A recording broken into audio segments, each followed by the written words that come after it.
En invitant ses homologues de la communauté de l'Afrique de l'Est au sommet extraordinaire de Bujumbura, le président en exercice de cette communauté et chef de l'État du Burundi, Évariste Ndayishimiye, voulait évaluer ensemble la mise en œuvre de la feuille de route de Luanda et tirer toutes les conséquences. Cette feuille de route exigeait le retrait définitif et effectif des troupes pro-rwandaises du M23 des localités congolaises avant le 15 janvier dernier. À l'issue des 3 heures de discussion à huis clos, les 6 chefs d'État ont fait le constat du refus délibéré des troupes terroristes du M23 de quitter les territoires occupés. Les chefs d'État se sont réunis pour examiner le développement de la situation en RDC, la situation sécuritaire à l'est du pays. Ils ont fait le même constat que ça se détériore et qu'il faut vite agir pour faire appliquer les instruments qui sont en vigueur pour le moment, particulièrement le communiqué final du mini-sommet de Luanda qui a prévu un chronogramme qui a en fait la fusion entre le processus de Nairobi et celui de Luanda.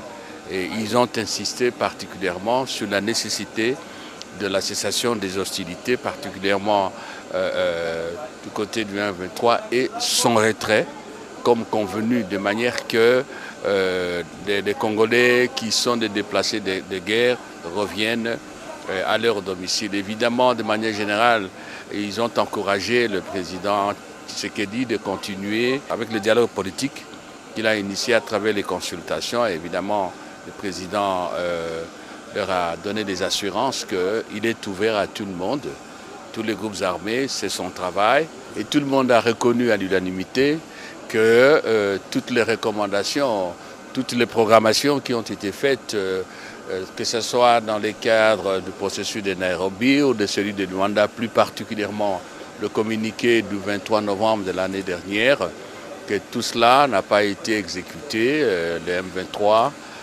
s'est moqué des gens, soutenu par le Rwanda. Et c'est pour cela qu'ils ont préconisé une démarche pour relancer. On a responsabilisé aussi les chefs d'état-major des armées, des pays membres de la communauté d'Afrique de l'Est pour faire un nouveau chronogramme qui va permettre très rapidement à ce que le M23 et le Rwanda exécutent ce qu'on avait convenu et comme je vous ai dit, que les choses aillent mieux. Au cours de ces échanges, le président Félix-Antoine Tshisekedi Tshilombo est resté très ferme dans ses principes. Un mandat beaucoup plus offensif de la force de l'EAC et la poursuite du déploiement des contingents d'autres pays à l'exception du pays agresseur. C'est que le sommet de Bujumbura a adopté dans son communiqué final. Le sommet s'est engagé à continuer dans son engagement en vue de rétablir définitivement la paix dans la partie est de la République démocratique du Congo et d'y établir la sécurité durable. Les chefs de l'État congolais a par ailleurs interpellé les commandants de la force régionale quant au comportement de ces troupes sur le terrain des opérations. C'est très dommage que la population s'entraîne. Vous êtes venus pour nous aider, vous n'êtes pas venus pour avoir des problèmes. Donc soyez vraiment attentifs à ça. Soyez attentifs à ça. Posez, répondez aux questions que la population, communiquez avec la population.